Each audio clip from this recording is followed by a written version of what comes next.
स्वामी प्रसाद मौर्य यदि व्यक्तिगत जीतने में सक्षम होते तो बसपा से भाजपा में क्यों जाते? वो अपनी पार्टी बना लेते, निर्दलीय लड़ लेते। फिर वो स्वयं सक्षम होते तो सपा में क्यों जाते? बेटी सांसद है तो बेटी थी, बेटा था तो ये बचे हुए थे। गलत जगह पर वो गए। उनको लग रहा था कि जैसे बसपा में हम निर्णय लेने में सक्षम थे वैसे हम शायद वहाँ भी मंत्री रहेंगे और जो चाहेंगे फैसले लेंगे। पिछड़े नेता अभी आए हैं, इनको तो बहुत पहले सरकार गिरा देनी चाहिए थी। और मैंने गलती से उसने एक बार जिन्ना कहा, फिर कान पकड़ लिया और इतना कान पकड़ा कि मुसलमान को मंच पे लाने और मुसलमानों के मुद्दे को उठाने से भी अब कन्नी काट रहा। और उसको पता है कि ये चुनाव जो है अगर हमने मुस्लिम रटना शुरू किया तो चुनाव मेरे हाथ से निकल जाएगा। ये सही बात है। सुबह से न्यूज चल रहा है कि चंद्रशेखर समाजवादी पार्टी के कार्यालय में बैठे हुए हैं, अखिलेश के आवास में बैठे हुए हैं, तो उनको आवास में ही छोड़ दिया गया और यहाँ प्रोग्राम हो गया। इसका मतलब बात अभी नहीं बनी है। मुस्लिम लीडर भी कंफ्यूज हैं पूरी तरह से। उनको समझ में नहीं आ रहा कि मेरा असल एलाई कौन है, असल पार्टनर कौन है। असल जो है नेचुरल अलायंस जो है वो मुसलमानों का दलित से ही हो सकता है।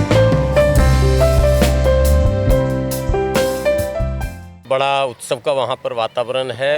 टोटल 90 लीडरों के सम्मिलित होने की सूचना आई है, जिसमें कांग्रेस माने बसपा को छोड़कर कांग्रेस में और कांग्रेस को छोड़कर आज रामपुर से अली यूसुफ अली चमरौआ विधानसभा के विधायक रह चुके हैं बसपा से, वो भी आज शामिल हो गए हैं सपा में। और कई और नए नाम आए। वो जो ओम प्रकाश राजभर जी ने कहा था कि 14 तारीख को एक मतलब झटका लगेगा, तो वो दृश्य आज मंच पर दिखा है। सारे कार्यकर्ता उत्साही हैं और अब जो है तस्वीर थोड़ी साफ होती दिख रही है कि भारतीय जनता पार्टी को कड़ी टक्कर अब मिलेगी और 2022 में अखिलेश यादव फिर से जो है उत्तर प्रदेश के मुख्यमंत्री बनेंगे। सर, ये जो नेता आते हैं चुनाव से पहले, क्या इनका कोई मतलब होता है इनका? वो देखिए, नेता दो तरह के होते हैं। एक रियल राजनेता जो समय के हिसाब से निर्णय लेते हैं, उसमें कभी वो फेल होते हैं और कभी वो पास होते हैं। एक उदाहरण आपको दे दूं, डॉक्टर उदित राज एक नाम आपने सुना होगा। SC/ST एक्ट के ख़िलाफ़ जब देश में हंगामा मचा हुआ था, उस समय अगर वो इस्तीफ़ा दे दिए होते तो उनकी लोकप्रियता बढ़ गई होती। हालांकि वो पार्टी के ख़िलाफ़ पार्टी लाइन से हटकर बोल रहे थे, लेकिन जब 19 आ गया और टिकट का ऐलान होना तय हो गया तब वो कांग्रेस में शामिल हुए, फेल हो गए। तो कुछ लोग फेल हो जाते हैं लेकिन अक्सर सफल होते हैं। ये भी तो यही कर रहे हैं स्वामी प्रसाद मौर्य। स्वामी प्रसाद मौर्य के साथ प्लस पॉइंट ये है कि केशव प्रसाद मौर्य के साथ जो कुछ मैं बता रहा हूँ, स्वामी प्रसाद मौर्य के पास प्लस पॉइंट ये है कि केशव प्रसाद मौर्य के साथ जो दृश्य हुआ उसको पब्लिक ने देख लिया। क्या दृश्य? जो कुर्सी हटाओ, डांटो, फटकारो। और दूसरा, स्वामी प्रसाद मौर्य के इस्तीफा देते ही जो वारंट जारी हुआ तो पब्लिक ने देख लिया कि इसका मतलब इसी डर से बेचारे वहाँ पार्टी में पड़े हुए थे। ये भी सांसद बनी हुई है बीजेपी से। बेटी सांसद है तो बेटी थी, बेटा था तो ये बचे हुए थे। भारतीय जनता पार्टी गुंडों की पार्टी है, उसमें जो रहेगा आप देख लो। मुख्तार को, अतीक को, इस तरह के कई नेताओं को घर समेत उजाड़ दिया, उसके खानदान बाल बच्चों समेत फरारी करवा दिया। मैं ये नहीं कह रहा हूँ कि नहीं होना चाहिए, होना चाहिए, लेकिन आपको याद होगा कि कुंडा के गुंडा के नाम से मशहूर छोटे सरकार, ठीक है, वो एक बार बहन मायावती जी की सरकार थी तो NSA लगा था, आपको याद है ना, प्रतापगढ़ के राजा का। जेल भी गए थे। उसके बाद बेलगाम है और भारतीय जनता पार्टी की सरकार में शेर बना हुआ घूम रहा है। तो समाजवादी पार्टी में तो मंत्री बना दिया। मंत्री मैं वहीं ला रहा हूँ आपको। तो ये सब जो अब हो रहा, समाजवादी पार्टी पार्ट 1 पार्ट 2 में डिफरेंस है और भारतीय जनता पार्टी के भी पार्ट 1 पार्ट 2 में। 2014 में मोदी जी पर सब लोगों ने विश्वास किया। अगर सबने विश्वास न किया होता तो यूपी बिहार साफ न हुआ होता। 2019 पार्ट 2 के मामले में भी कुछ कंफ्यूज लोग रहे और वोट दिए, लेकिन अब तस्वीर वहाँ भी साफ है। 24 में सरकार ये नहीं आने वाली है। तो जो लोग गए थे वो सब बैक हो रहे हैं। आपको बता दूं 2023 के बाद लोकसभा का जो MP लोकसभा के हैं वो भी इसी तरह से धड़ जैसे 2014 में कांग्रेस से भाग रहे थे वो शुरू होने वाला है। खदेड़ा होवे जो नारा है वो अब बिल्कुल। लेकिन सर, आपने एक बात उदित राज जी का उदाहरण दिया। क्या स्वामी प्रसाद मौर्य को 15 दिन पहले ही पता पड़ा है कि 5 साल उन्होंने मजा ले लिया कुर्सी का, कि हमारे समाज की अनदेखी हो रही थी? नहीं, मजा ही 5 तो साल पहले से क्यों नहीं कहा उन्होंने? मजा- 5 साल से तो वो लाल बत्ती भी बंगला सब इस्तेमाल कर रहे थे। हाँ, इस्तेमाल कर रहे थे, लेकिन मज़ा नहीं था। देखिए, वहाँ तो जाना ही गलत था, गलत जगह पर वो गए। उनको लग रहा था कि जैसे बसपा में हम निर्णय लेने में सक्षम थे, वैसे हम शायद वहाँ भी मंत्री रहेंगे और जो चाहेंगे फैसले लेंगे। वो चीज़ वहाँ है नहीं, हुआ नहीं 5 वर्षों तक। देखिए, जो बोल रहा है वो भी, और जो नहीं बोल रहा है, अभी जो जिसको दोबारा टिकट मिल गया भाजपा से, उसको भी बंद कमरे में पूछिएगा तो वो भी वही कहेगा कि मैं खुश नहीं हूँ। मगर करे क्या? चुनाव की राजनीति है, दल का मामला है, लोग व्यक्तिगत तौर पर जीत नहीं पाते हैं। स्वामी प्रसाद मौर्य यदि व्यक्तिगत जीतने में सक्षम होते तो बसपा से भाजपा में क्यों जाते? वो अपनी पार्टी बना लेते, निर्दलीय लड़ लेते।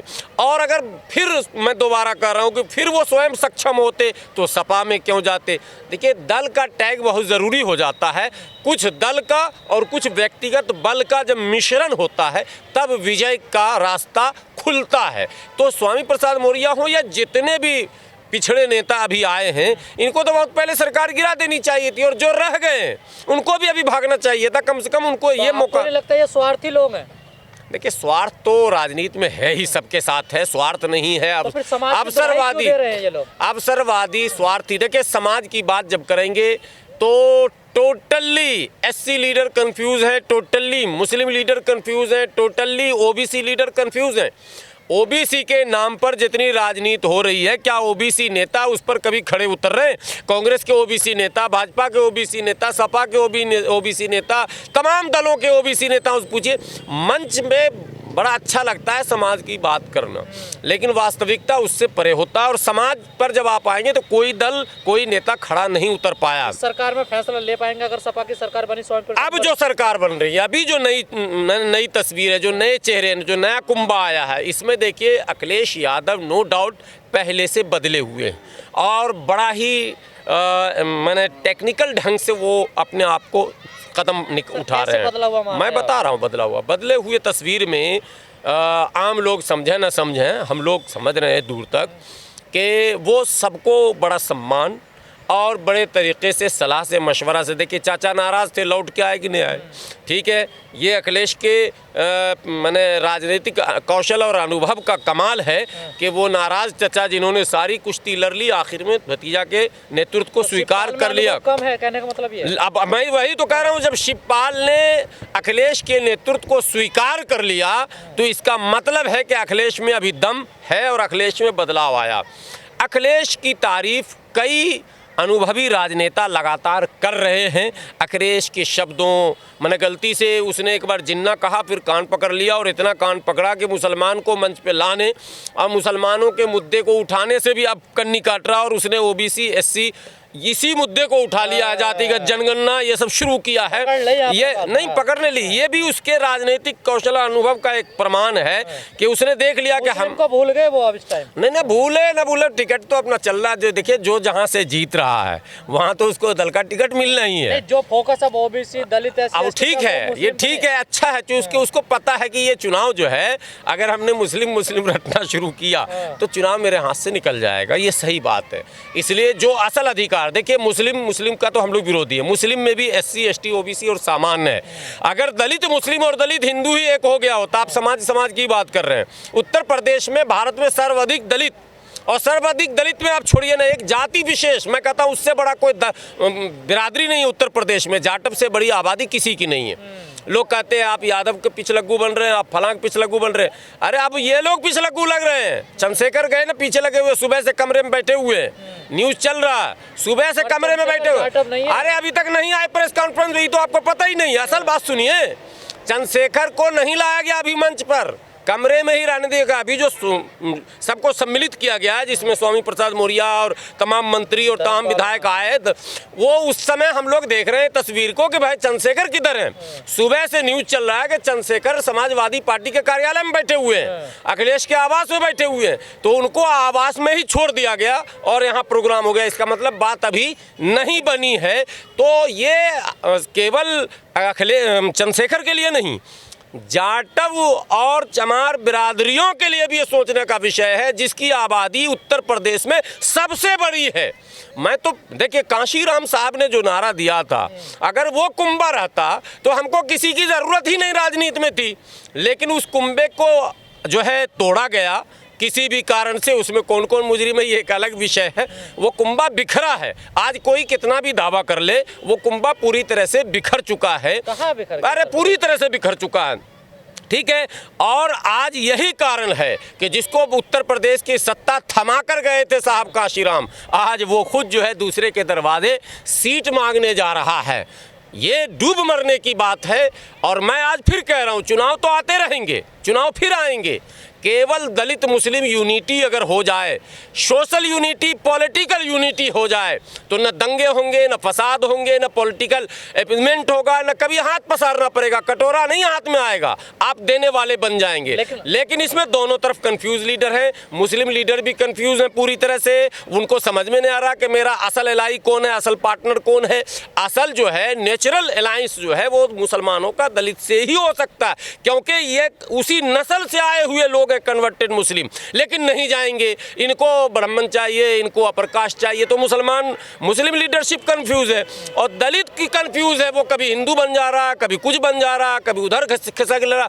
ये दोनों लीडरशिप जब तक नहीं मिलेगा और सोशल अलायंस नहीं बनाएगा, पहले सोशल अलायंस होना चाहिए। देखिए, ये चुनाव तो हो गया, अभी इस चुनाव का रिजल्ट मैं दे दिया हूँ, चुनाव हो चुका है। इसके चक्कर में अब कोई ना पड़े, कोई लाख बोले, बोलना चाहिए सबको। मुख्यमंत्री का दावेदार तो पप्पू यादव भी थे बिहार में, मुख्यमंत्री के दावेदार उपेंद्र कुशवाहा भी थे बिहार में। तो मुख्यमंत्री का तेजस्वी भी थे। तेजस्वी तो बहरहाल कांटे के मुकाबले में रहे, लेकिन उपेंद्र कुशवाहा खुद ऑल आउट हो गए।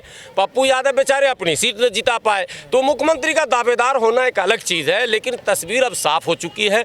आर पार की लड़ाई है उत्तर प्रदेश में और इस वक्त कोई बात बहुत ज़्यादा महत्व नहीं रखती है। लेकिन आगे की राजनीति के लिए भी यदि जो दलितों की राजनीति करने वाले लीडरान हैं जितने भी, वो और जो मुसलमानों की बात करने वाले लीडरान हैं, बंद कमरे में 2-4-5 दिन स्विच ऑफ करके बैठ जाएं, वो सोचें कि क्या खोया क्या पाया, और जो हो गया। अब आ जाओ मैदान में। किसी की ज़रूरत नहीं है, किसी की ज़रूरत। बड़ा भाई और छोटा भाई बनके उत्तर प्रदेश की सत्ता भी एक साथ आने चाहिए। आज मैं कह रहा हूँ उत्तर प्रदेश भी उसका और केंद्र भी उसका। दलित प्रधानमंत्री भी बन जाएगा और मुख्यमंत्री तो यूपी का जेब में है यार, पॉकेट में है मेरे।